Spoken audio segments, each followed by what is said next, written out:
So this is Mir Eskelund, Elizabeth Karamikael of Amala.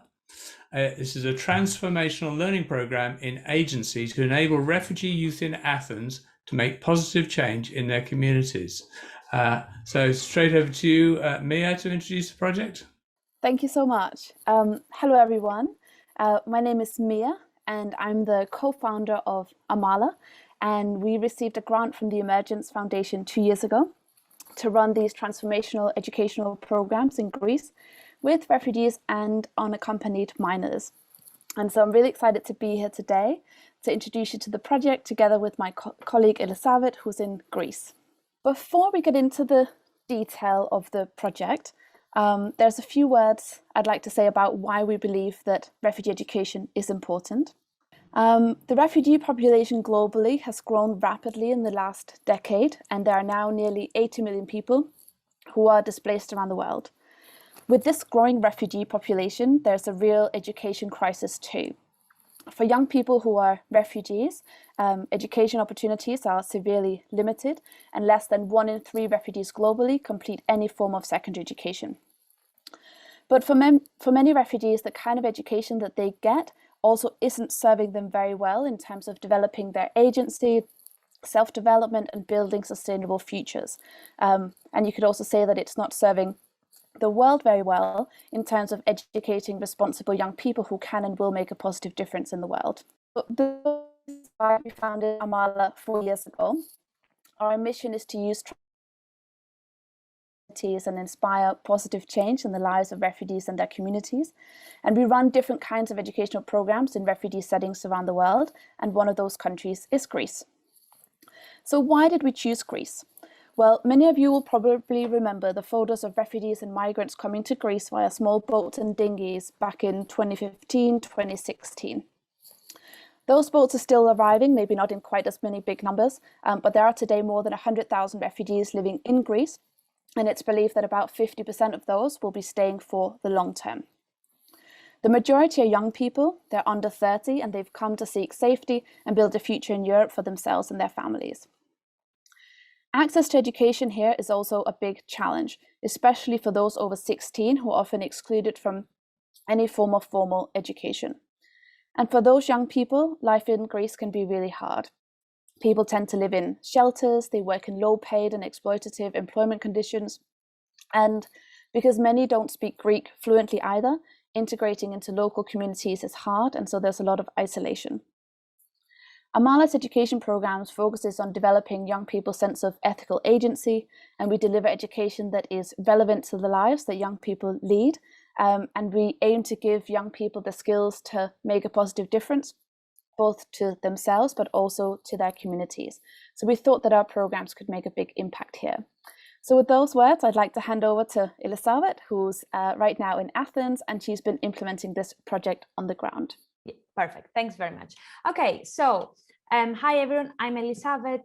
So I will tell you a little bit more about the actual project. So the project we run with the support of the Emergence Foundation was the implementation of Amala short courses, which enable out-of-school displaced youth to get back into learning, develop agency, and a range of transferable skills.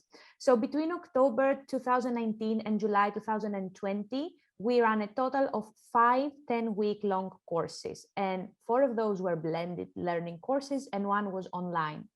And they were courses in English for change makers, peace building in your community, living peacefully, ethical leadership, and online ethical leadership, which was the course we ran online.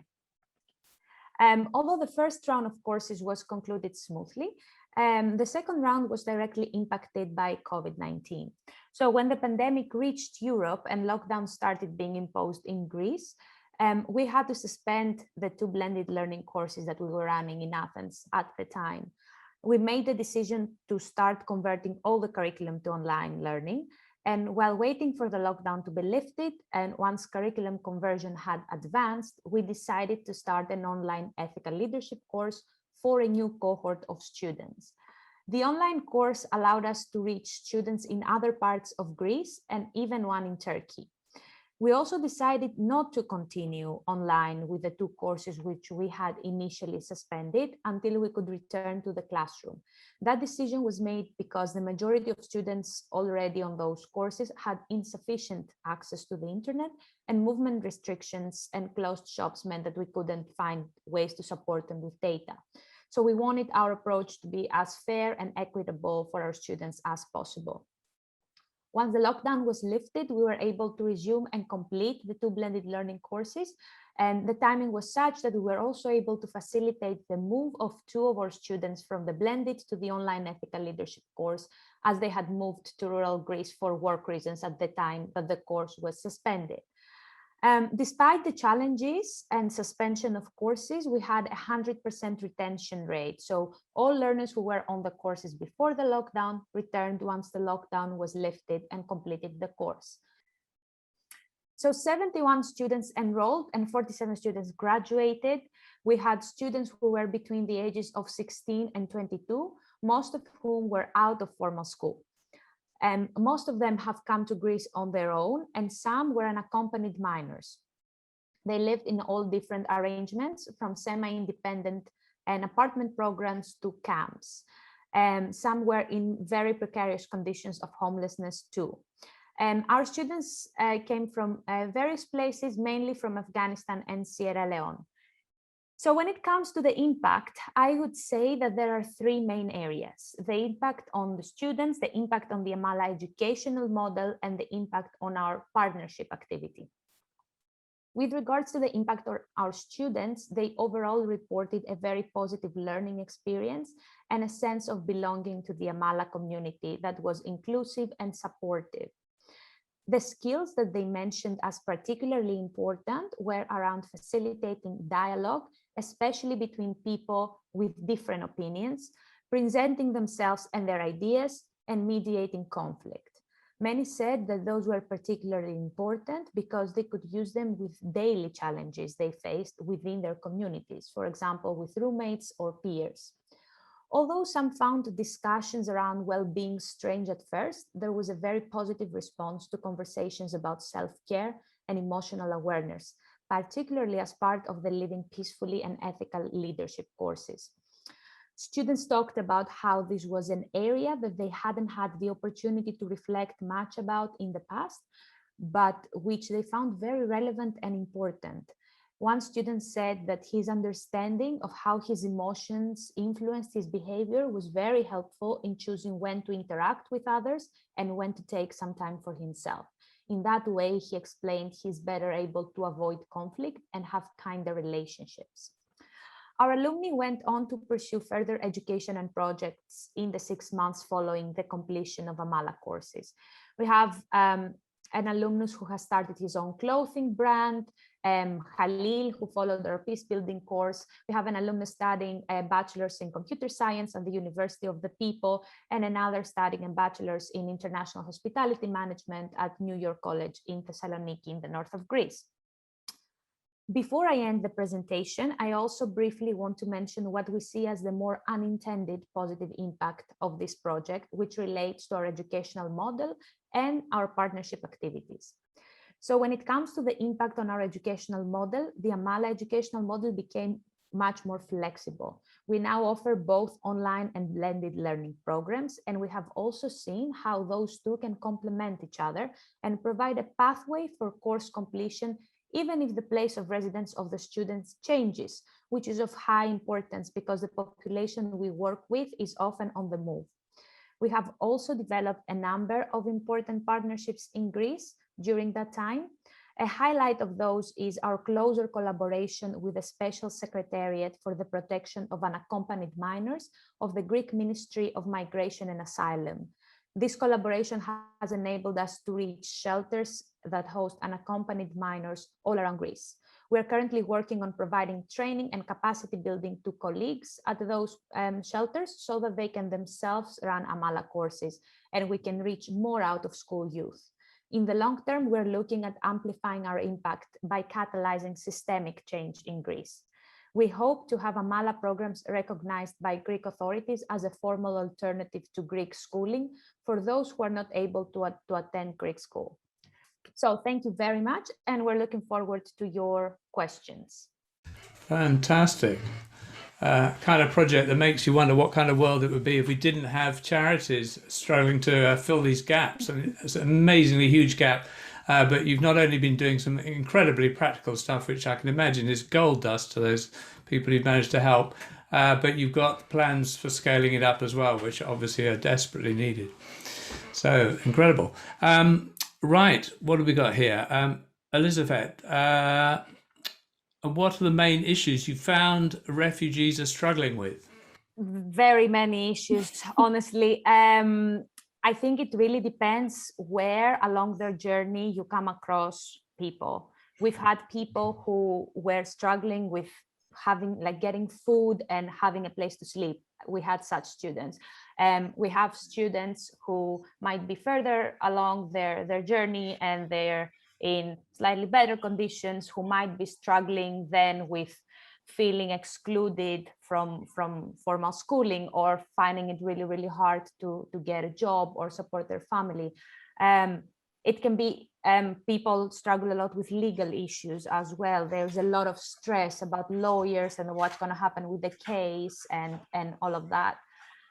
So yeah, a whole lot, honestly. It really depends. Were you able to provide them with a sense of community? Yeah, I think this is the one thing that always comes out when we speak with the students, because we sort of follow their journey from the start till the end of the course, and community building is something that has been coming up again and again, and it is very interesting to see how students who come back to Amala, when they submit an application for another course, in their motivation answer, they also always mention how that element of the community when being part of an Amala course is very, very important to them. And bear in mind that these are people that sometimes are completely alone. Like we've had homeless 16-year-old students who have come to Greece and have no one here. So it can be really, really powerful for them, is my understanding, to be part of this community. Maybe just to add quickly, Elisabeth, I remember when we had to close down the courses for COVID, and we were worried that a lot of students wouldn't come back because we didn't know how long we might not see them for. And then after 2 months or however long it was, and everyone came back, and I think you asked one of the students, why did you come back? And someone said, I kept in touch with Amala because it's one of the only places I feel like people care about me as a person and an individual. And I think that speaks volumes to that kind of community building that Elisabeth's been able to do. Fantastic. Okay. Did you hold the courses in many languages simultaneously? If yes, how many? And if so, do you believe it affected the learning process? So our programs are mainly in English. They require a sort of intermediate level, so you don't have to be fluent in English to join, but you do have to speak a bit of English. There are always upsides and sort of challenges in doing that, and we are looking at translating our curriculum in other languages as well, also because we work in other settings outside of Greece. Amala has hubs in different places, so we see the value of down the line offering our curriculum in other languages as well, but at the moment they're often in English only. I don't know if Mia wants to add anything. Well, people are asking about other projects. You want to tell us where else you're working? So we are working, so we have our own operations in Greece, Jordan and Kenya, but we've also worked with partners to deliver these courses in places like Trinidad and Tobago, Hong Kong, Lebanon, Malaysia, maybe a few other places if I remember correctly. Yeah. Amazing. And how much do you tailor the courses for the country you're in? How different are they? Are they actually all quite similar? So they're all quite similar. So we sort of have a standard set of courses that can be, so we say, deployed in different parts of the world. But then we would always have fantastic facilitators like Elisabeth, who are rooted in the local community, who are able to, shall we say, sort of translate some aspects of the curriculum so that it's more tailored to that local community. But really what we try and do in the learning is that a lot of the activities takes departure in the individual. So it's not about learning, you know, stats and facts about a certain place or a certain topic. It really starts with the learner themselves. So the education comes from them. And where was the first project? The first project took place simultaneously in Greece, Jordan, and Kenya in 2017. Yeah. Right. What does the Living Peacefully and Ethically program consist of? Yeah, so maybe it's a nice way to connect it to what Mia has been saying about departing from the learner's own experiences. So the Living Peacefully course is built around the idea of understanding ourselves, understanding our emotions, and understanding how all what is happening inside us affects the way we interact with the world around us. And so we start from trying to interrogate what it is that is going on within. We start by reflecting on our own feelings and emotions, our experiences. There are in different parts of the course, we're looking at different tools, including mindfulness, on how to approach all of these, and where we are looking at how these tools can affect the way we connect with ourselves and the people around us. The ethical leadership course is more focused on what does it mean to be a leader, how a leader might have to have different roles and attitudes in different situations, and that being a leader doesn't mean that you always like tell people what to do, or like how as a leader do you make people want to follow you, how do you organize a community to enact positive change. Just like a few ideas that the courses touch upon. Thank you. This is a wonderful project. I can imagine that these young people experience huge frustrations. Working in these educational groups, do you feel this is an advantage for developing emotional growth? Yes, it can be. It can be. I think sometimes it is overwhelming. My experience with the people I have worked with until now is that the amount of frustrations and barriers that they're up against, especially in places like Greece that have extremely slow bureaucratic procedures, and their chances of making it are very low anyway, can be quite overwhelming, especially for people who are young, who are here by themselves, who have no support network.